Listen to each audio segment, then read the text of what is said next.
Most PM resumes get rejected in under 10 seconds in top tech. But in the next 5 minutes, I'm going to show you exactly how you can use AI in order to flip that and turn your resume into a recruiter magnet. My name is Alex. I was a group product manager at Google for 4 years, where I was a top interviewer. I've reviewed thousands of PM resumes. I've interviewed hundreds of candidates. And now I help proactive PMs land their dream job. In this video, I'm going to walk you through a few high impact, quick changes you can make to your resume with AI that's going to make you a lot more competitive and get you a ton more callbacks. You're not going to need to do long rewrites. You're not going to need to work on this for weeks. It's just quick, rapid changes to get the most out of the least effort. Disclaimer, of course, this will work best if you've already put in a lot of inputs into your resume, if you have your experience pretty well represented, what you did, what it led to, all of that stuff. I'm assuming that you've got that already ready. If not, then I recommend taking a little bit more time to actually prepare these inputs, and then all the AI work we're going to do is going to be a lot easier. But assuming that you've got already a pretty good baseline resume, here's how we're going to turn it up to 11 and get you more callbacks leveraging AI. I want you to focus on the top third of the first page. Remember, these resumes are reviewed very quickly by recruiters, and we need to capture their attention. We need to hook them right at the top. The role has to match what they're looking for. The summary has to be tight, impactful, and relevant. The bullets have to be the most impactful at the top, least ones at the bottom. The overall length of the resume can be 2 pages. 1 page is ideal, but no more than 2 pages if you have more than 10 years experience. If you have under 10 years experience, you should definitely do 1 page. Everything that we're going to do here is just going to focus primarily on the top third. The summary is really the most impactful one within that top third. And the summary is the 3 or 4 lines that explain to the reader why they should care and why you can possibly solve their problem. The summary should have the number of years experience, how much revenue you're responsible for or profitability, how many users you serviced, or how many users are on your platform, or how many users are in your scope of work, any verticals, industries, recognizable companies, recognizable educational institutions, any awards that are meaningful and can be easily interpreted to be impactful by someone reading. This next part is we're going to use AI to figure out what the recruiter needs and then put it at the top of our resume. What does this mean? You have to scan the entire job description, feed it to your AI, whatever your favorite AI assistant is, and just say, I need to identify the top 3 or 4 elements that the hiring manager is truly looking for, the non-generic elements. Don't give me product manager core skills and responsibilities. Instead,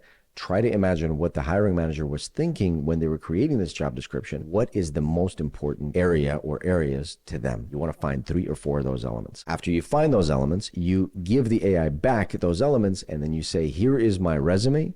Please optimize just the summary and the top role in order to match these 3 or 4 elements. The job description is going to include a whole bunch of generic product manager descriptors. We don't need to talk about them in the resume. We need to focus on the problems that the hiring manager actually has, because the hiring manager told the recruiter what they're looking for. So now both the hiring manager and the recruiter are scanning these resumes, hoping that they're going to find the 3 or 4 elements that they've discussed in advance. With AI, we're going to rewrite your summary so that you preserve the impact, everything we talked about, the numbers, the dollar values, the industries, the verticals, everything we just discussed, but you weave in the problems that the hiring manager actually identified in the job description that the AI found. Also, the AI is going to be re-stack ranking the bullets. You don't have to rewrite the bullets, just stack rank them so that you put the most important ones at the top. And then AI can also suggest which elements of the resume you should bold at the top, again, focusing on that top third. Take all of those suggestions, implement them into the resume, and now what do we have? We have not been changing the majority of your resume because no one is going to read the majority of your resume. We've been focusing on the top. We're focusing on the summary, which is the top of the top. And we're making it totally relevant for the reader. We're hoping that we can hook the reader and catch their attention because this is the problem they're trying to fix. And you have now proposed a solution for them. Remember, your resume is not there to get you the job. It's only there to get you the callback. So let's hook the reader quickly, give them what they want, get the callback, and then you have to be really smooth on that recruiter conversation. Of course, the rest of your interviews, but that's a challenge for another day. Right now, we're just trying to get more callbacks. The final step here, take this new resume that you've got for a particular job description, read the 3 or 4 elements that the AI suggested, put yourself in the shoes of the hiring manager, keeping those things top of mind, read your own resume, or rather scan it, especially at the top, and see, is there anything that catches your attention? If you are the hiring manager and you're looking for someone with marketing background and they put that in the job description, does your resume hook them? Does it give them that potential answer or a potential hint that this person could help? If not, you're not going to get a callback. If yes, you're going to vastly increase your chances of a callback. The last thing I'm going to say about this is no amount of AI or human customization or work on your resume is going to make up for the fact that you are applying to these jobs too late. You're applying to too few roles